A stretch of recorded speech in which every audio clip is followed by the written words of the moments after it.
Hello everyone. আশা কৰোঁ চবৰ খবৰ ভাল। ফাইনেলি নটিফিকেশ্যন আহি গৈছে ফাইনেল ৰিজাল্টৰ। ত' ইয়াত দেখিছে আজি আছাম ট্ৰিবিউন পেপাৰত আহিছে নটিফিকেশ্যনটো।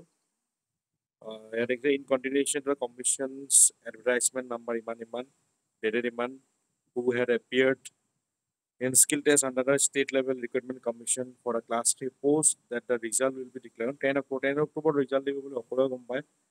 ৱেবছাইটকেইটাও দি দিছে seva.online.org আৰু assam.gov.in এইকেইটাত চাব পাৰিবা 2টা বজাৰ পৰা ৰিজাল্ট চাব পাৰিবা তোমালোকে। তো কেনেকুৱা লাগি আছে ক'বাচোন, ফিলিংছ পাম লাগিছে নে, পজিটিভ ফিল আহিছে নে? আৰু মোৰ চেনেলত যিমানখিনি ছাবস্ক্ৰাইবাৰ আছে যোনে পাছ কৰিছা, প্লিজ এটা কমেণ্ট কৰিবা, এটলিষ্ট ভাল লাগিব। আৰু যোনে চিলেক্ট হোৱা আগতীয়াকৈ কংগ্ৰেচুলেশ্যন মোৰ ফালৰ পৰা। যোনে চিলেক্ট নোহোৱা তো দুখ কৰিব নালাগে আৰু ফিউচাৰত চান্স আহিব, ভালদৰে পঢ়িব লাগিব।